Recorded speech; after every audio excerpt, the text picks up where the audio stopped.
నమస్తే welcome to city 24/7 top debate. నేను Suresh. Kakinada seaport SEZ వాటాల కేసులో మరో మలుపు తిరిగింది. వైసీపీ ఎంపీ విజయసాయిరెడ్డి ఎక్కడ ఉంటే ఎన్ఫోర్స్మెంట్ డైరెక్టరేట్ అక్కడ ఉంటుందన్నట్లు ఈ కేసులో ఈడీ ఎంట్రీ ఇచ్చింది. కాకినాడ పోర్ట్ సెజ్ వాటాల కేసులో మనీ లాండరింగ్ జరిగినట్లు గుర్తించిన ఈడీ వెంటనే ఎన్ఫోర్స్మెంట్ కేస్ ఇన్ఫర్మేషన్ రిపోర్టును కూడా నమోదు చేసింది.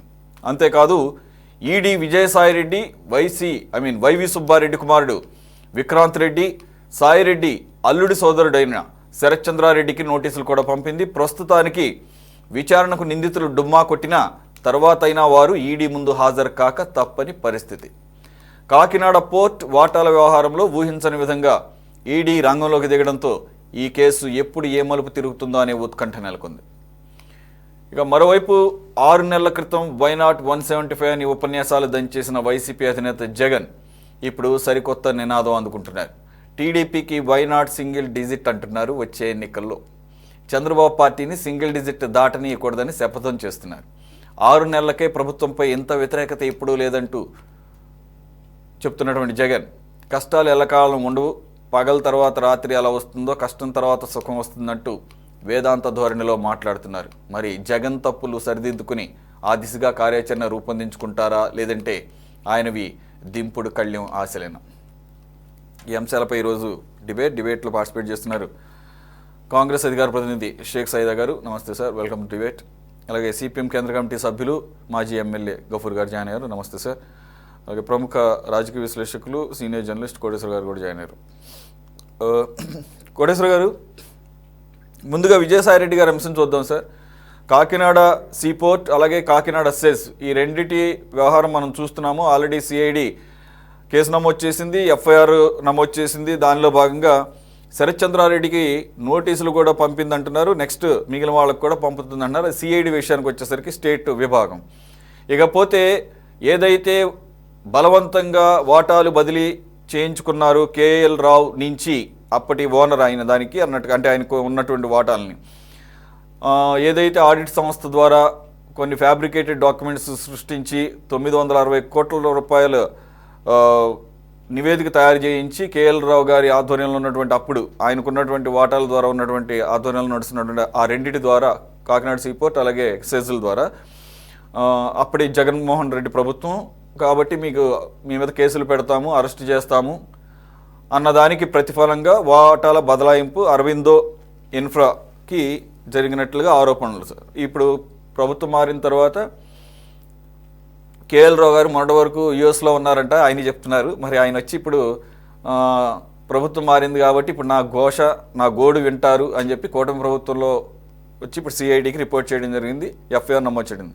ఇకపోతే వాటాల బదలాయింపు తర్వాత భారీ ఎత్తున ఈ ఏవైతే మనీ రూటింగ్ జరిగిందంటున్నారు అది మనీ లాండరింగ్ కింద వస్తుంది, PMLA act, prevention of money laundering act కింద వస్తుంది కాబట్టి అని చెప్పేసి సిఐడి ఎఫ్ఐఆర్ అలా అయితే నమోదు చేసిందో ఈడీ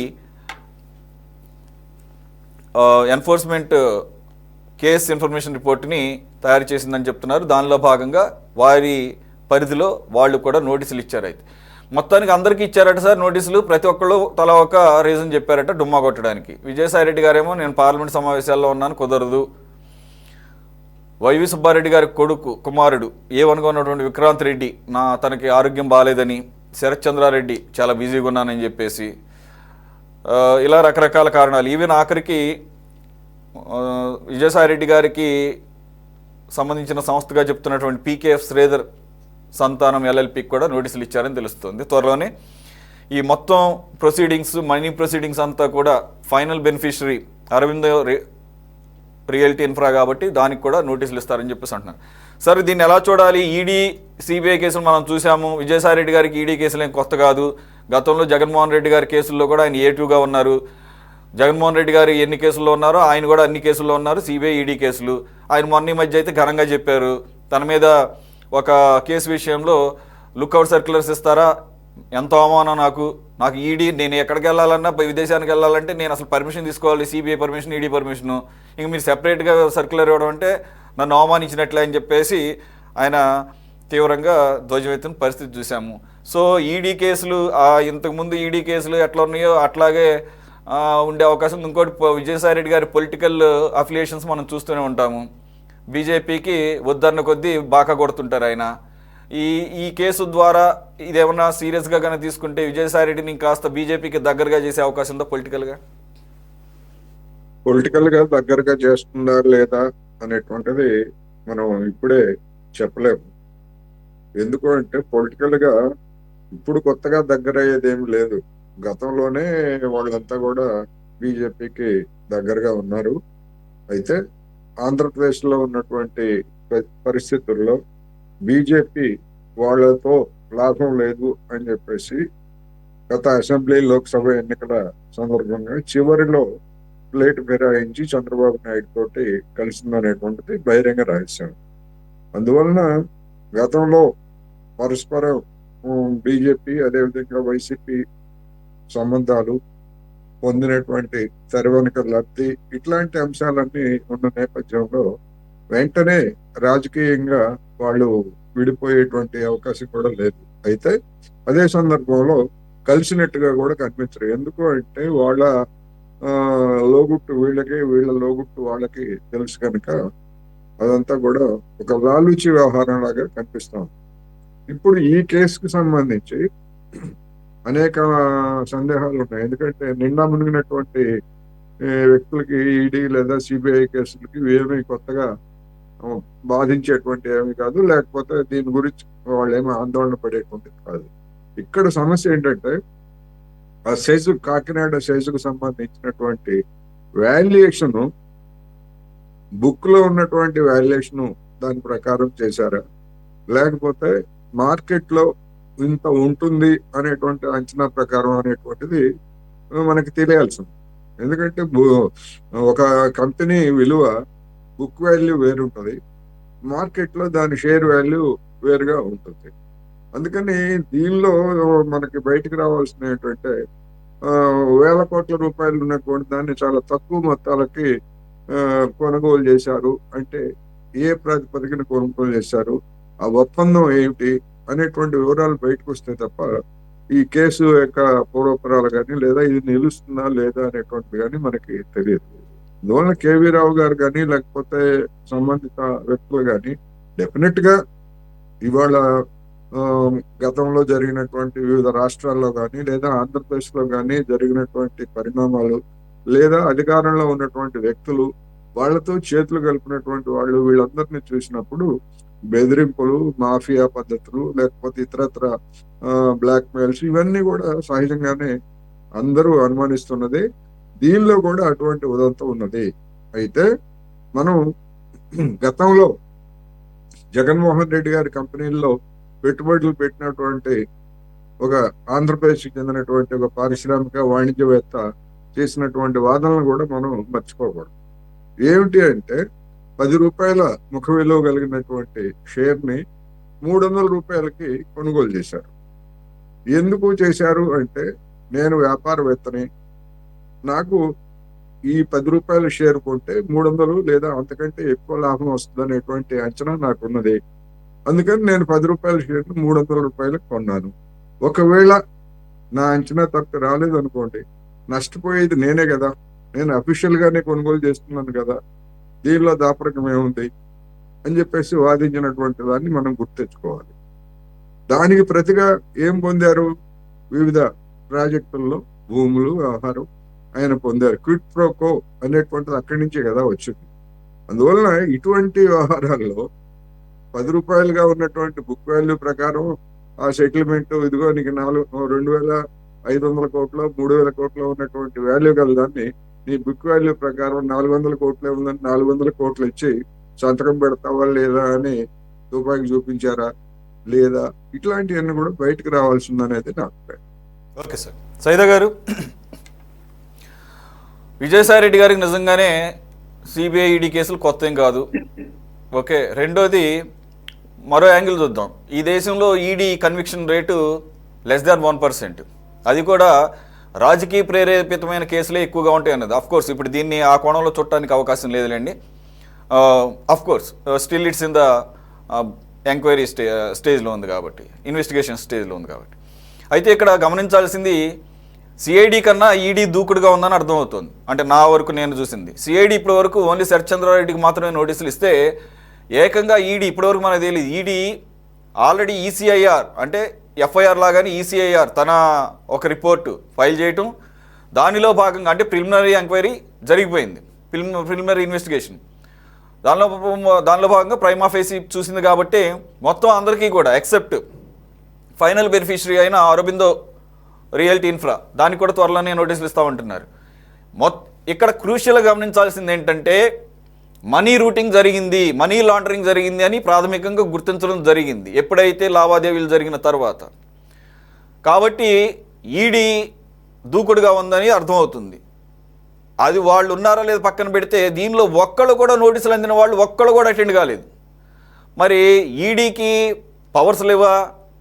అడ్డగోలు ఎక్స్క్యూజెస్ పెడితే, లేకపోతే మేము రాలేమంటే అలా నోటీసులు ఇచ్చుకుంటా పోతారా? ఎన్నిసార్లు ఇస్తారు అనేది ఎక్స్పర్ట్స్ చెప్పాల్సిన అవసరం ఉంది. మీ అబ్జర్వేషన్ ఏంటి సార్? యాక్చువల్గా మన దేశవ్యాప్తంగా చూస్తున్నాము, అలాగని చెప్పేసి వీళ్ళేవో అద్భుతమైన రాజకీయ నాయకులు, వీళ్ళ మీద అసలు ఎలాంటి పెట్టడానికి లేదు, వీళ్ళు సచ్చీలు అనడానికి లేదు. వీళ్ళ ట్రాక్ రికార్డు చూస్తుంటే స్వయాన విజయసాయిరెడ్డి గారు మన రాష్ట్రం తరపున రెండోసారి రాజ్యసభకి మెంబర్గా వెళ్ళి ఉన్నాడు. ఆయన పెద్దల సభ, గొప్ప సభ. కానీ గొప్పలకున్న ఎలక్షన్ అఫిడవిట్లు చూస్తే ఆఖరికి ఆడవాళ్ల మీద అఘాయిత్యాలు చేసినటువంటి కేసులు కూడా ఆయనే మెన్షన్ చేశాడు, ఆయన అడ్మిట్ చేశాడు. ఇది నేను చెప్తుంది కాదు. ఎక్స్టార్షన్లు, అలాగే మొలస్టేషన్లు, అలాగే 11 నుంచి 20 కేసులు ఆయన అఫిడవిట్లో కనపడుతున్నాయి. పక్కన పెడితే ఈడీ మిగిలిన రాష్ట్రాల్లో విపక్ష నాయకుల మీద పెట్టిన కేసులన్నీ కూడా ఎప్పుడైతే బీజేపీతో అంటకాగంగానే వాషింగ్ పౌడర్ నిర్మాలాగా, లేకపోతే వాషింగ్ మెషిన్లు వేస్తే బయటికి క్లీన్గా ఎలా వస్తారో అలా క్లీన్గా వచ్చేసి కేసులు అక్కడితో అయిపోతున్న సందర్భం చూస్తున్నాం. ఇది కూడా దీని ఫైనల్ డెస్టినేషన్ అదే అవుతుందా? అయ్యే అవకాశం ఉందా? సురేష్ గారు, మీకు ప్యానల్ నుండి పెద్దలు, మాజీ శాసనసభ్యులు, సిపిఎం జాతీయ నాయకులు గఫూర్ గారు, అలాగే senior journalist, senior political analyst అయినటువంటి పెద్దలు కోటేశ్వరరావు గారు, తెలుగుదేశం పార్టీ అధికార ప్రతినిధి, అలాగే సిటీ 24/7 వీక్షకులందరూ కూడా నమస్కారం. ఈరోజు ప్రధానంగా విజయసాయిరెడ్డికి ఈడీ నోటీసులకు సంబంధించి ఈరోజు మనం ఈ డిబేట్లో మాట్లాడతాం. వాస్తవంగా విజయసాయిరెడ్డికి ఈ యొక్క నోటీసులు కొత్త కాదు. గత 10 సంవత్సరాల నుంచి ఈ వ్యవహారం మనం చూస్తూ ఉన్నాం. జగన్మోహన్ రెడ్డి చేత సూట్ కేసులు కంపెనీలు పెట్టించి మనీ ల్యాండింగ్ చేసి ఆయన్ని జైలుకు పంపించి, ఆయనతో పాటు ఏటూగా ఉన్నటువంటి విజయసాయిరెడ్డి మరి కొంతమంది మరి వైసీపీ నాయకులతో పాటు కొంతమంది అధికారులు కూడా జైల్లో మగ్గినటువంటి ఘటనలు మనం చూస్తాం.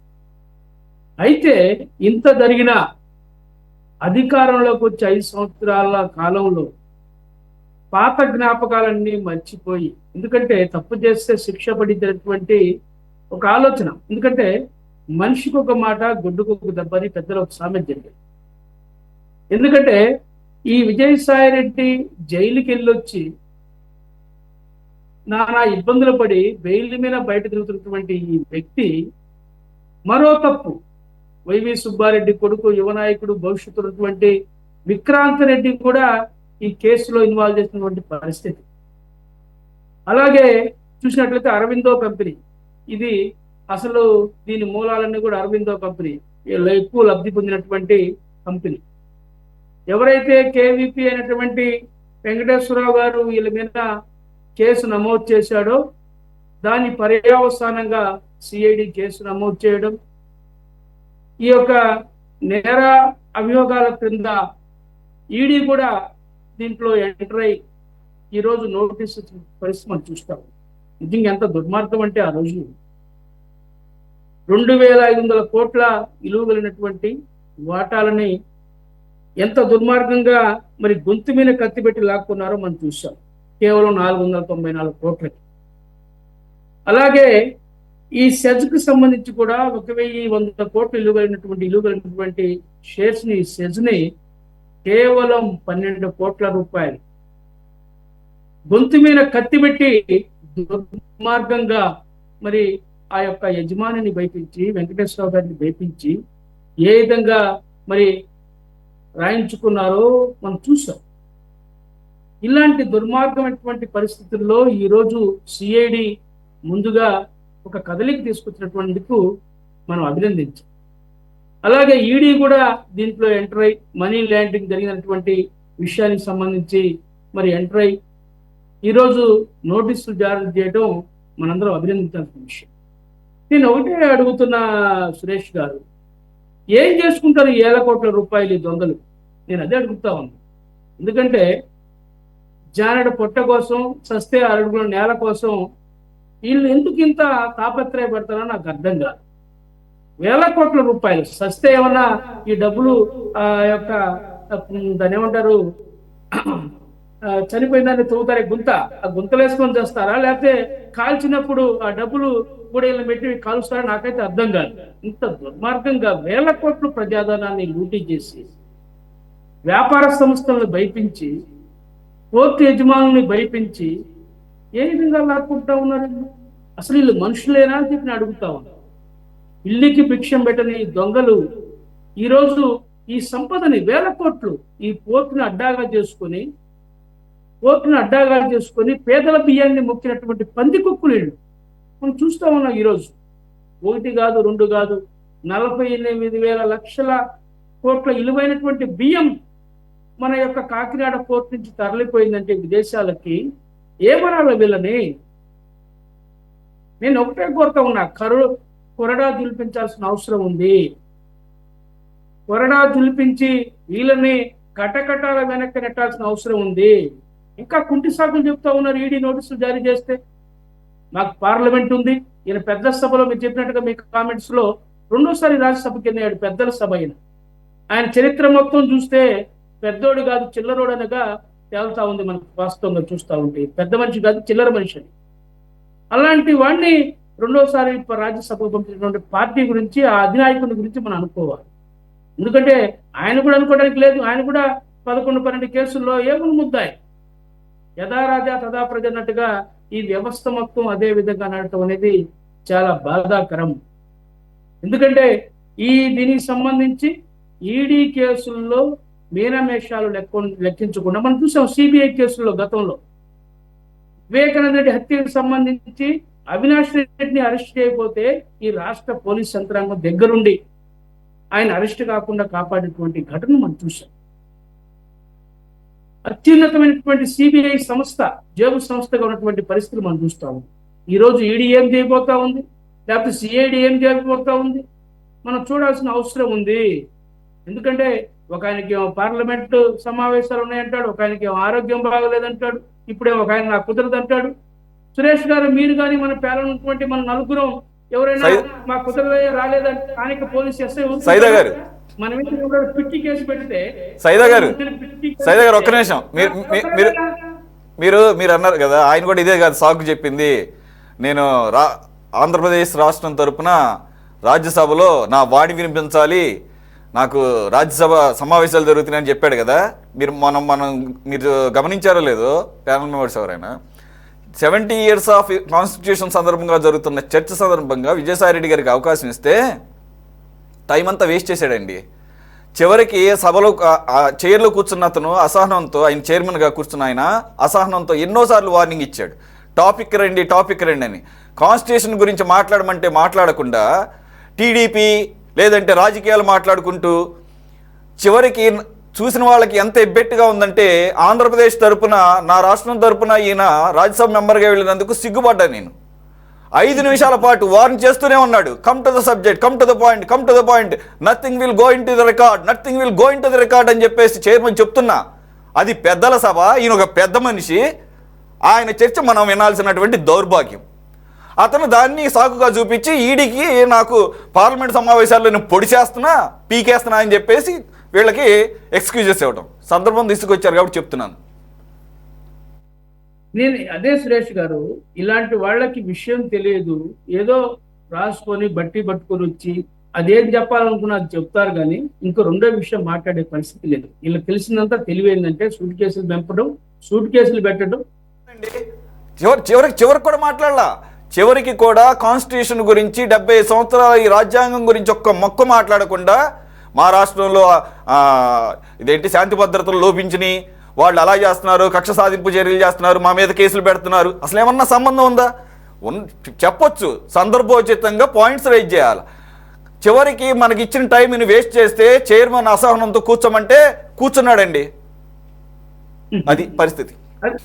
అదే సురేష్ గారు, ఈ రోజు అంబేద్కర్ గారి గురించి అమిత్ షా అనుచిత వ్యాఖ్యలు చేసినా మన రాష్ట్రం నుంచి ఎవరు మాట్లాడిన పరిస్థితి. ఎంత దౌర్భాగ్యం ఆలోచించండి. ఈ రోజు మనం ఈ మాత్రం ప్రజాస్వామ్య వ్యవస్థలో ఉండి వాక్ స్వాతంత్రంతో మన రాజ్యాంగం కల్పించిన హక్కులతోటి మనం మాట్లాడుకుంటా ఉన్నాం. అలాంటి రాజ్యాంగాన్ని ప్రసాదించిన అంబేద్కర్ మీద అమిత్ షా అనుచితమైనటువంటి వ్యాఖ్యలు చేసిన మాట్లాడలేనటువంటి దౌర్భాగ్యులు మన రాష్ట్రం నుంచి పార్లమెంట్ లో, రాజ్యసభలో, లోక్సభలో ప్రవేశించడం అంటే నిజంగా చాలా దుర్మార్గం. దీన్ని కాంగ్రెస్ పార్టీ ఈ విషయంలో తీవ్రంగా ఖండిస్తా ఉంది. ఒకటే కోరుతా ఉన్నాను, విజయసాయి రెడ్డి గారితో పాటు ఎవరైతే ఈ కేసులో ముద్దాయిలు ఉన్నారో వాళ్ళందరినీ కూడా వెంటనే అరెస్ట్ చేసే విధంగా ప్రభుత్వం చర్యలు తీసుకోవాలా. ఎందుకు కోరుతున్నానంటే, త్రిపుల్ ఆర్ మనం చూసాం, వైసీపీ పార్లమెంట్ సభ్యుడు, ఆయన మీద కేసు పెడితే రాత్రికి పోయి మరి ఆయన Z+ కేటగిరీ ఉన్నటువంటి వ్యక్తి, విఐపి, అతన్ని తీసుకొచ్చి ముసుకేసి గుద్దారు కదా, కుమ్మారు కదా. వీళ్ళు ఎందుకు కుమ్మడి విజయసాయి రెడ్డి నీళ్ళకి? ఈడీ దగ్గర ఫోర్స్ లేవా? సిఈడి దగ్గర ఫోర్స్ లేవా? లేకపోతే ఈ రాష్ట్ర ఎన్డీఏ ప్రభుత్వం వాళ్ళు చూస్తే గదగద వణుకుతా ఉందో నాకైతే అర్థం కాదు.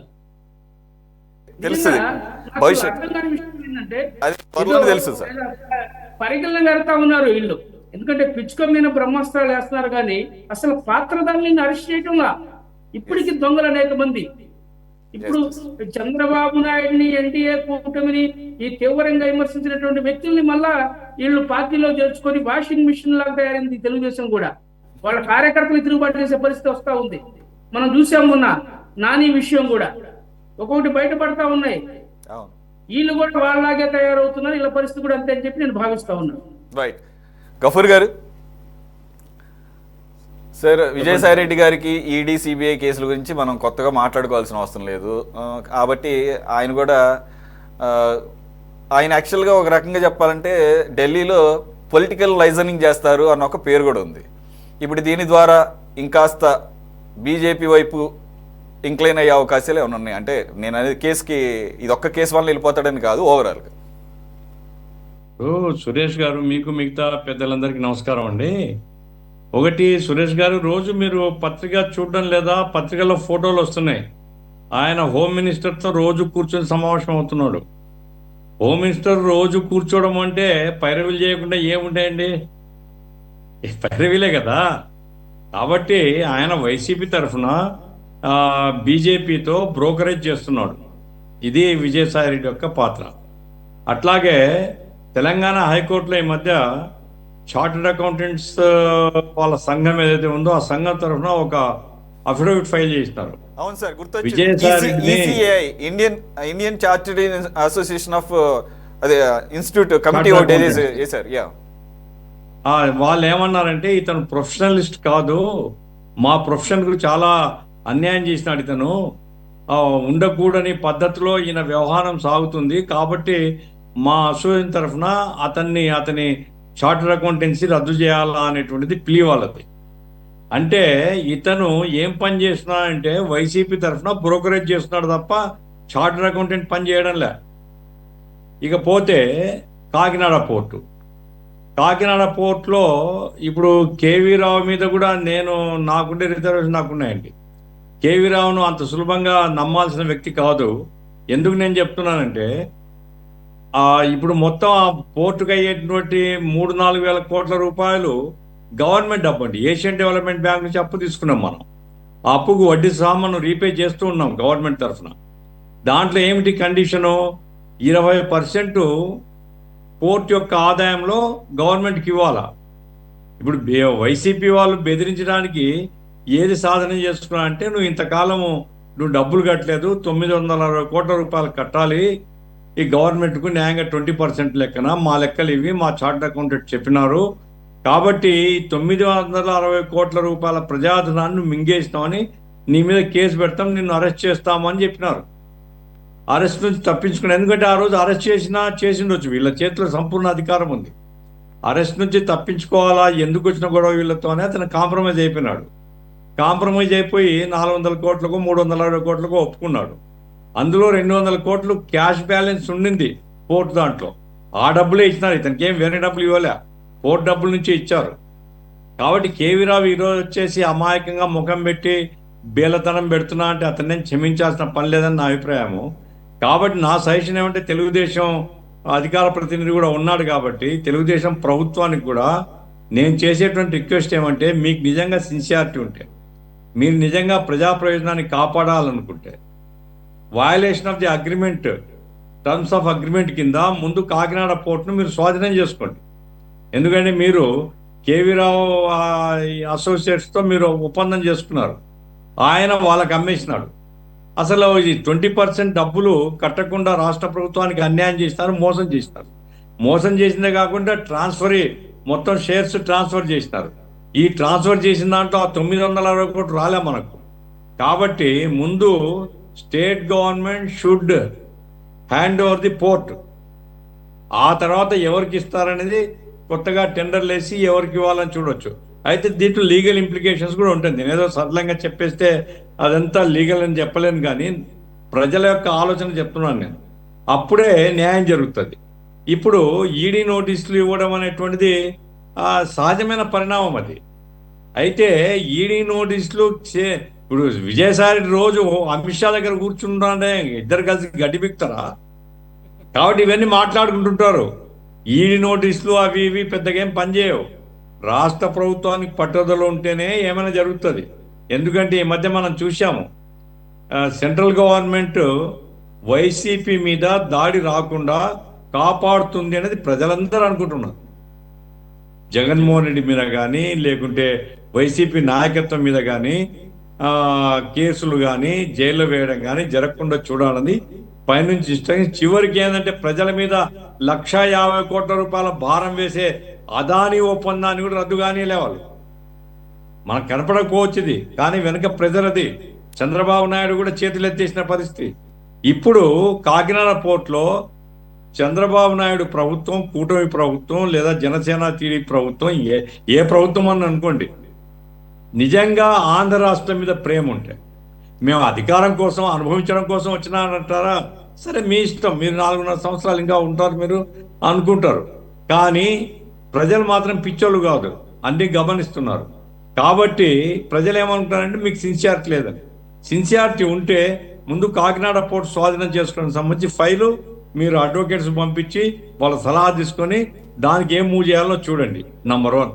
నంబర్ 2, 960 కోట్ల రూపాయలు జగన్ ప్రభుత్వంలో ఆడిటర్స్ ఇదిగో ఈ డబ్బులు రావాలి అని చెప్పినారు, కానీ వాళ్ళు ఇవ్వలే. ఎవరు? ఈ వైవి సుబ్బారెడ్డి కొడుకు కానీ లేకుంటే ఈ అరబిందో ఇన్ఫ్రా కానీ వాళ్ళు ఇవ్వలే రాష్ట్ర ప్రభుత్వానికి. కాబట్టి అది ఫ్రాడే కదా, అది మోసం చేసినట్లే కదా, అది మొత్తం ప్రభుత్వం యొక్క డబ్బును మింగేసినమే కదా. తక్షణం అరెస్ట్ చేయొచ్చు, ఒక్క నిమిషం కూడా తేడా అవసరం లేదు. మొత్తం విజయసాయి రెడ్డి దాంట్లో అక్యూజర్ అవునా కాదా, కానీ ఎవరైతే భాగస్వాములు ఉన్నారో అరబిందో వాడు, అట్లాగే వైవి సుబ్బారెడ్డి కొడుకు, ఇంకా ఎవరైతే ఉన్నారో డైరెక్టర్స్, వీళ్ళందరినీ బొక్కలేసేయచ్చు. అది చేస్తే తెలుగుదేశానికి గౌరవం పెరుగుతుంది, రాష్ట్ర ప్రభుత్వానికి గౌరవం పెరుగుతుంది, ప్రజలు అనుకుంటారు. కానీ ఇవి చేస్తారని నమ్మకం నాకైతే లేదు. ఎందుకంటే ఈరోజు చంద్రబాబు నాయుడు కూడా మోడీ గారి అడుగులకు మడుగులొత్తే పద్ధతిలో ఉన్నాడు. కాబట్టి ఈ రాష్ట్రంలో దొంగలు దోచుకున్నంత దోచుకున్నారు, దోచుకోగా మిగిలింది ఇంకెవరన్నా ఉంటే వీళ్ళు దోచుకుంటారు. ఈ రకంగా రాష్ట్రానికి అన్యాయం జరుగుతుంది. ఈడీ నోటీసులు ఏం పెద్ద పని చేయవండి. సిఐడి కూడా ఇప్పుడు ఉండేటువంటి పద్ధతిలో పనిచేయకపోతే ప్రజలకు అన్యాయం జరుగుతుంది, రాష్ట్రానికి అన్యాయం జరుగుతుంది. నా పాయింట్ అది. రాష్ట్రానికి అన్యాయం జరుగుతుంది, ప్రజలు మాత్రం పిచ్చోళ్ళు కాదు, ఇవన్నీ గమనిస్తున్నారు. టీడీపీ నుంచి వరప్రసాద్ గారు జాయిన్ అయ్యారు. నమస్తే అండి వరప్రసాద్ గారు. సో గఫూర్ గారు స్ట్రైట్గానే మీకు ఏం చేయాలి అనే దాని మీద ఒక నిర్దేశం చేశారు. ఓడీసీ. సో ఒకసారి మీ ఆడియో మ్యూట్లో ఉన్నట్టుంది, ఒకసారి చెక్ చేయండి. ఆడియో మ్యూట్లో ఉన్నట్టు. నమస్తే అండి, సురేష్ గారికి, గఫూర్ గారికి, పోలీస్ గారికి, సైదా గారికి, పెద్దలందరికీ కూడా, అలాగే 24/7 నుంచి ప్రేక్షకులందరికీ కూడా హృదయపూర్వక ధన్యవాదాలు, కృతజ్ఞతలు. తప్పకుండా ఇవాళ 30 ఏళ్ళ బట్టి మేము రాజకీయాల్లో ఉన్నాం. కాకినాడ చెక్ లో ఇవాళ బోట్ నాపి సిద్ధ చేసే పరిస్థితి వచ్చిందంటే అది తెలుగుదేశం పార్టీ ప్రభుత్వం, కూటమి ప్రభుత్వం చేయబట్టారన్న సంగతి కూడా ఇవాళ దాన్ని బట్టి మనం మాట్లాడుకోగలుగుతున్నాం. మరి గత ఇన్నేళ్ళు బట్టి ఎక్కడ జరగలేదు కదా. ఇప్పుడు ఆ పెద్దలు చెప్పినట్టుగా ఎక్కడా రాజీ పడకుండా తెలుగుదేశం ప్రభుత్వం ఎక్కడా స్పీడ్ గా కాకుండా చట్ట పరిధిలో పనులు చేసుకుంటా వెళ్తా ఉన్నాయి. తప్పకుండా సీనియర్ నాయకులు చెప్పినట్టుగా ఆ దిశగా కంపల్సరీ కూటమి ప్రభుత్వం చర్యలు తీసుకుంటా ఉంటుంది. ఏదైతే అరబిందా కంపెనీకి ఇన్ని కోట్ల రూపాయలు పెట్టుబడి పెట్టినాయి కానివ్వండి, విక్రాంత్ రెడ్డి కానీ రియల్ ఎస్టేట్ వ్యాపారంలో లేఅవుట్లు ఒరిజినల్ లేఅవుట్లు కాకుండా డూప్లికేట్ లేఅవుట్లతో రియల్ ఎస్టేట్ వ్యాపారం చేసుకున్నారని కూడా బయటపెట్టింది కూటమి ప్రభుత్వం. దాని మీద చర్యలు సాధించినట్టుగా లా ప్రకారమే, చట్ట ప్రకారమే తెలుగుదేశం పార్టీ ప్రభుత్వం కానీ కూటమి ప్రభుత్వం కానీ ముందుకెళ్తా ఉంది. తప్పకుండా వీళ్ళు చెప్పిన మార్గదర్శకాలను అయితే తెలుగుదేశం పార్టీ తీసుకుంటుంది. కంపల్సరిగా విక్రాంత్ రెడ్డి కానీ, అరవింద కంపెనీ వాళ్ళు కానీ, విజయసాయి రెడ్డి అల్లుళ్ళు కానీ తీవ్రమైన చర్యగా అది రాష్ట్ర ప్రభుత్వం, కేంద్ర ప్రభుత్వం భావిస్తా ఉంది. దానిలో భాగంగానే చట్టపరిధిలో వెళ్తా ఉన్నాం. అలాగే కొన్ని మాటలు వాస్తవాలు ఏంటొచ్చు గఫూర్ గారు చెప్పినట్టుగా ఇలాగా ముందుకు స్పీడ్ గా వెళ్ళి ప్రజల్లోకి మనం కొంత వెళ్ళలేకపోతున్నామని ఇలాంటి పనులు కంపల్సరీగా అరెస్ట్ చేయాల్సిందే. చేసి వాటిని నిరూపణ చేసిన తర్వాత సార్ చెప్పినట్టుగా బాగుంటుందని కూడా నేను తెలియజేసుకుంటాను. మీరు చెప్పినట్లుగా కనుక చట్ట ప్రకారంగానే చేయమని అంటుంది. మిమ్మల్ని ఏమి అడ్డగోలుగా అర్ధరాత్రులు వెళ్ళేసి గోడలు దుగేసి అరెస్ట్ చేయమని ఎవరు చెప్పటం లేదు. మీరు చెబుతున్నారు కానీ ఒక్క నిమిషం, నిన్ననే హైకోర్టు జత్వానీ కేసులో ఇంటెలిజెన్స్ ఎక్స్ డీజీ సీతారామాంజనేయులుని ఆయన ముందస్తు బెయిల్ పిటిషన్ వేయలేదు కదా. మరి ఇప్పుడు వచ్చినటువంటి ముందస్తు బెయిల్ పిటిషన్లు అదే కేసులో ఉన్నటువంటి A3 A4లో ఉన్నటువంటి లేదంటే A5గా ఉన్నటువంటి కాంతిరాణా తాత, విశాల్ గున్నీలు కదా. ఆయన ముందస్తు కూడా అయినప్పుడు A2గా ఉన్న కృష్ణానీల్ని ఎందుకు అరెస్ట్ చేయలేదు అని కోర్టు ప్రశ్నించే పరిస్థితికి మీ పోలీస్ వ్యవస్థ వచ్చింది. మరి ఇప్పుడు చట్ట ప్రకారంగా మీరు వెళ్తున్నారని మీరు ఏ విధంగా మీరు సమర్థించుకుంటారు? బెయిల్ వేసుకోకపోవడం అనేది ఆయన సంగతి, కోర్టులు అనేది చూసుకునే కదా వాళ్ళని అరెస్ట్ చేసుకోవాల్సింది. అరెస్ట్ చేస్తాయి కోర్టులు, బెయిల్ వేసుకుంటాడు వేయకపోవడం అనేది సీతారామాంజనేయులు గారికి సంబంధించింది కదా. అది కోర్టు కంపల్సరీ బెయిల్ వేసుకోకపోతే లా ప్రకారంగా తీసుకుంటుంది. అలాగే క్వశ్చన్ చేసిందా కోర్టు? పోలీసులు కోర్టు పోలీసులు ప్రశ్నించింది.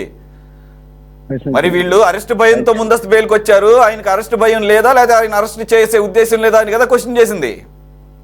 తప్పకుండా అరెస్ట్ చేసే ఉద్దేశం ఉంది, కంపల్సరీ వస్తుంది. దాంట్లో అంటే మేము కోరుకోవట్లా, కోర్టు అడిగింది కాబట్టి మేము ముందుకు పెడుతున్నాం. మేము కోరుకోవట్లేదు, అది రూల్ ప్రకారం వెళ్తుంది. మరి కోర్టు రూల్ ప్రకారమే కదా అడిగింది, కోర్టు రూల్ వైలేట్ చేసేవాడు కదా. అది చేస్తారండి. ఇప్పటికే ఇంకా కొంతమంది వైసీపీ నాయకులు, వైసీపీ పోలీసులు ఉన్నారు. ఇంకా దాన్ని అన్ని సమూలంగా మార్పు చేసుకుంటా వస్తా ఉన్నాం.